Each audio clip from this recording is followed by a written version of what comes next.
Hello, welcome to our second meeting for Sound Mind Psychology.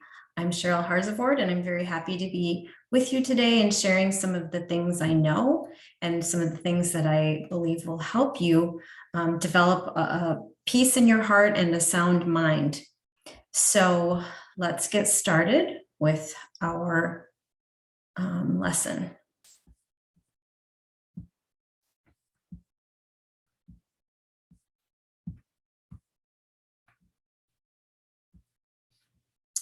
Today, we're going to be talking about worry, or sometimes we call this anxiety in psychology classes. So we're going to talk about some specific parts of the brain that have a job to do, but sometimes your brain gets a little bit overactive. We can make that happen by our own thoughts going over and over and over. And then we develop something called anxiety, which means we're just worrying and worrying and worrying. So let's start with our verse, 2 Timothy 1:7, that says, God has not given us a spirit of fear, but of power and of love and of a sound mind. So we know that in God, we can have peace in our hearts. We can have a sound mind, and we can have control over our thoughts and our emotions. So we always look to the Word of God, the Bible, for our most solid teaching, and then talk about some of the other things that scientists and psychologists have learned through their research, and we put it all together to help us get through these things. So when we look at this slide, you're actually seeing a side view of your brain. So inside your skull is the organ that we call the brain. It's about 3 pounds. If you were to hold a brain in your hand, it would weigh about 3 pounds. I'm sorry, I don't know the conversion for kilograms, but it's not very big. It's not very heavy, but it does everything as far as our thinking, our learning, our emotions, our memories. All of that is because we have this brain. So we're looking at a very specific small part of the brain called the amygdala. The amygdala is kind of in the very center of the brain, underneath this special part called the cortex. This crinkly covering is called the cortex. So the amygdala is nested kind of underneath the cortex, right near the very center of your brain. It's a cluster or group of cells that have a very, very important job to do. And that job is actually to help us experience and control our emotions. It's kind of considered the emotional center of the brain. It also connects memories with emotions. So sometimes when we recall something that's happened to us before, a life experience, whether it's happy or sad and scary, the amygdala is the part of our brain that as we recall that memory, we also feel something. So if it's a happy memory, the amygdala helps us feel joyful when we recall that memory. But oftentimes, when we have problems or struggles, or bad things have happened to us, when we recall those memories, the amygdala is what can cause us to feel scared or anxious, meaning we worry a lot over and over and over. We get thoughts into our mind that we feel like we can't get out. That's because the amygdala is doing its job, but it's doing it too much, okay? So it has a purpose, and there are times when the amygdala's purpose and action can even save our life. So how does it work? These are the helpful functions of the amygdala. It can help us avoid danger. If you are in a situation where you're going to walk out into a road and there's a car or a bus coming very, very fast towards you. It's actually that quick surge of chemicals in your brain. We'll talk about those chemicals more, but the amygdala will fire out some chemicals that make us feel an emotion very quickly. And that burst of feeling is fear. Here comes a bus or a car or a truck. I need to make a decision and act quickly. So you might run across the road to get away from danger. And in that situation, the amygdala helped you. The amygdala gave you an emotional response quickly and strong that actually helped you avoid danger. And the amygdala is also helpful to us when we do recall memories and have a nice feeling associated with them, like maybe remembering a special time with a grandparent or maybe one of your babies, those special moments of holding and looking at a first baby. When you recall that memory, you feel that emotion. And that is God's gift to us, that He allows us, unlike any other animals on the earth, He allows us to have emotions and very meaningful memories. No other creature on earth can do that, just humans, because we are made in the image of God. He gave our brains some very special functions that no other animals have. But because we live in a world where humans have sinned, we all sin, we have created a world where we are not perfect, and the world is not without problems. And so we have all developed unfortunate memories, sad memories. We've all developed emotional kind of problems because of our pasts, or even the problems we're facing today. So in a perfect world, the amygdala would only help us and help us enjoy our memories. But our brains have adapted to the world that we live in. And so, unfortunately, sometimes we do feel sad, scared, overwhelmed, anxious, agitated, and we'll talk about those symptoms of anxiety in a minute. So, these sad, fearful life experiences that we've all had do make an impact on us. They shape us and affect us. And when things especially happen repeatedly over and over and over to us, if they're sad, scary, harmful things, our brain, because of its ability to retain memory and feel emotion, our brains do change.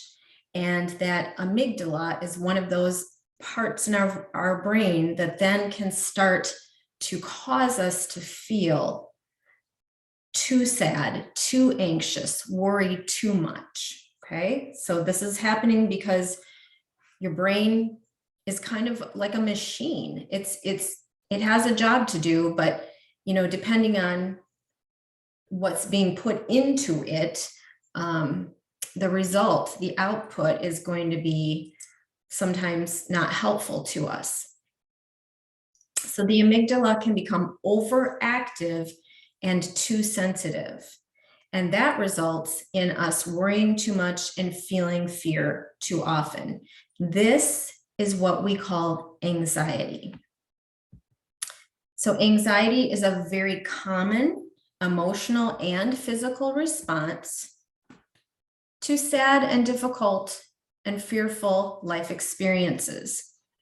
Part of the cause of anxiety is that overactive, oversensitive amygdala. It's very normal, it's very common, and it is part of just being a human being. So if you often feel very worried, very sad, very scared, very anxious and irritable, one thing I want to tell you is that you are not alone. It doesn't matter where you live on this planet, whether you're in Africa, the United States, Europe, Australia, it doesn't matter. Every single person on the entire planet feels anxiety sometimes. So you're not alone. In fact, anxiety problems are the most common psychological disorder and mental health problem in the entire world. It's that common. So you never need to feel like I'm the only person that feels this way. No one else can understand how I feel, because many, many, many people have the same kind of feelings. They haven't had the same experiences as you or as me. We're all different, and we've all had different difficulties and challenges, but we've all felt these feelings at some time. So these are the common signs and symptoms of anxiety. What we call anxiety. When you feel restless, wound up or on edge, kind of jumpy and jittery, almost like within your body. You just feel very without peace. You don't feel at peace. You feel very just tense. If you're easily tired and fatigued, it can be caused by anxiety. If you have difficulty concentrating, so using your mind to stay on thoughts that you would like to be thinking, tasks that you would like to be doing, but you find your mind wandering all the time back to those thoughts of worry. If you are irritable, touchy, or easily angered, those are very common symptoms of anxiety. Some other physical things that can happen to you are having headaches, body aches, just not feeling good in your body. Stomach aches and other digestive problems are very often a sign of anxiety. And then difficulty controlling those thoughts and feelings of worry, concern about what's going to happen next, and feeling very sure that what happens is going to be bad. And you may be feeling that because you are facing very real, challenging problems in your life. But even in those situations, we can have what we could consider a normal amount of concern about the challenges and the problems, or too much. And when you have too much all the time, that's when we say this is probably an anxiety problem. Another difficulty a lot of people have is difficulty with sleep and concentration. Sleeping is the single most important thing we can do to keep ourselves healthy in our bodies and our minds. Sleep. God gave us that need to sleep for a period of time during every 24-hour cycle, because our bodies and our minds need that rest. Whoops.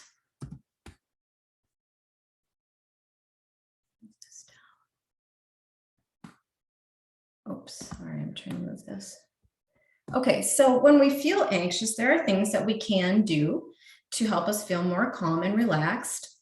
Some of these things will bring some immediate instant relief, and some of these things take practice to do well. But one thing we can do is stay active. And active, is different for every person. Active might mean being with other people. Active might mean taking care of your responsibilities, taking care of your children, taking care of your home, preparing food, going to, the store, doing things that you need to do every day. But staying active is better, because when we're inactive and we just kind of are alone and still, there's a time and a place to be alone and still when you can concentrate on the things that will be helpful to you, like the Lord and prayer. But when we're just still and alone and we're worrying, that's when it is more harmful. Avoiding substances like alcohol, nicotine, and caffeine. Those substances, especially in excess, will always make anxiety worse. Getting enough sleep, as I mentioned before, the single best thing we can do for our overall health. Eating healthy, natural foods.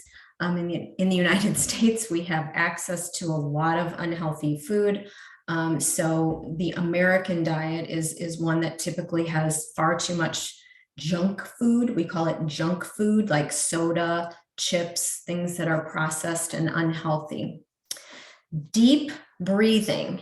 I'm going to adjust the camera just a little bit, but when we are anxious, especially when we're anxious, but we all tend to do this sometimes, we breathe in a way that's called very shallow breathing, meaning we're only using like the top third or so of our lung capacity, and we just are taking enough oxygen in and out to function and stay alive. But deep breathing means that you expand your lungs, you take in as much air and oxygen as you can. So you have to take a big breath, and you have to kind of think about it, puffing out even your abdomen, and take in that deep breath and even hold it for a couple of seconds. And then let it all out. That oxygen, by taking in a lot of it deep into your lungs and holding it for a couple of seconds, helps oxygenate your entire body and your brain. That will immediately, that's one of the ones that will be an immediate help and relief to you. So to practice deep breathing,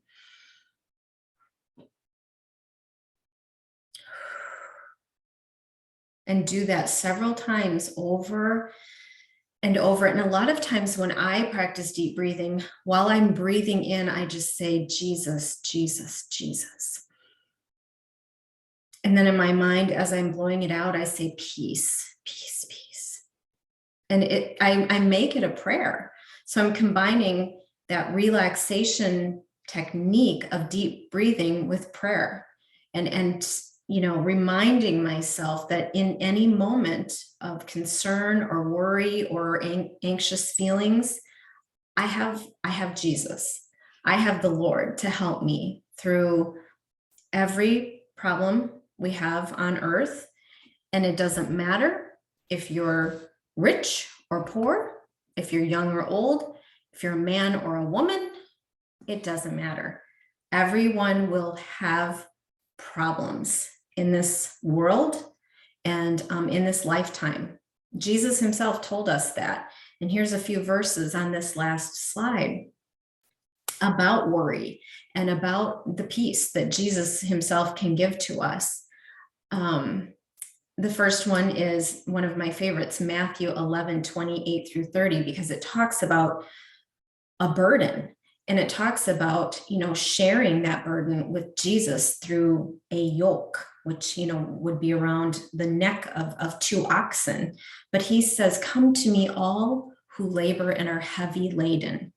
That's how we feel when we are anxious. That's how we feel when we have lots of problems and hardships on us.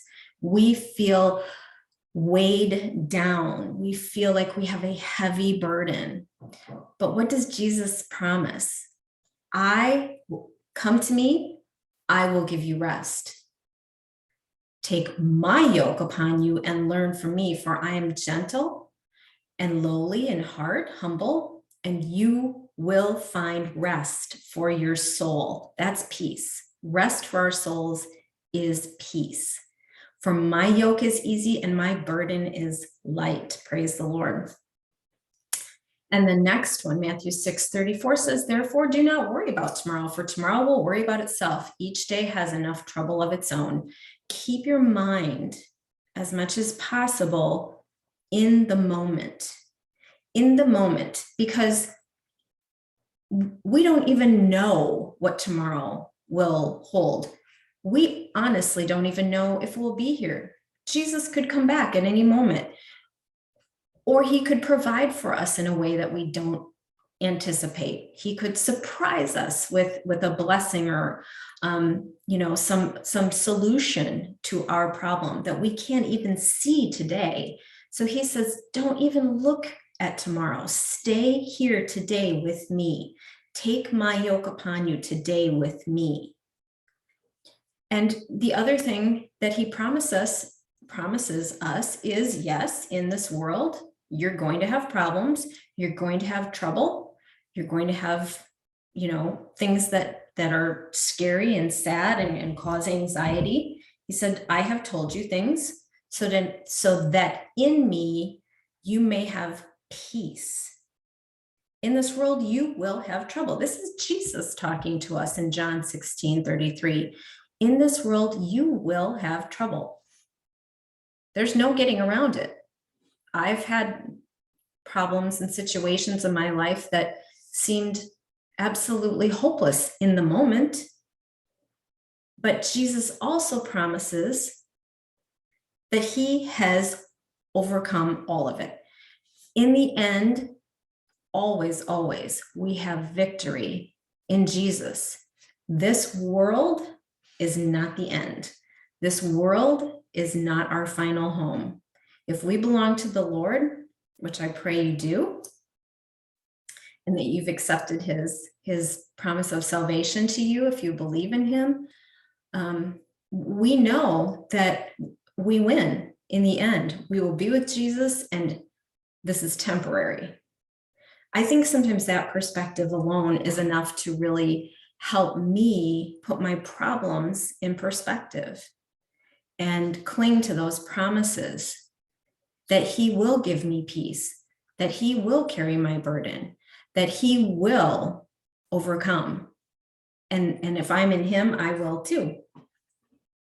So I hope this was helpful. I'm very thankful for this time with you and for our opportunity to learn and grow together.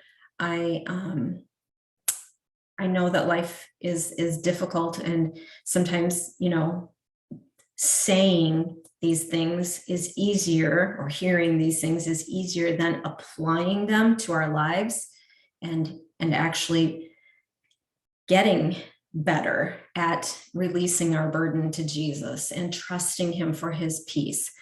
But it's worth the effort, because these things are real and his promises are always true. So we'll just keep learning and growing together. If you have any questions about any of the content I ever teach, you can convey your questions back to me through your pastor or your teacher, or through Facebook directly. Not Facebook. This is actually going to be shown to you through YouTube, I believe. So I'd love to hear back from you if you do have any questions, however you can reach me. And I thank you for your time. God bless you.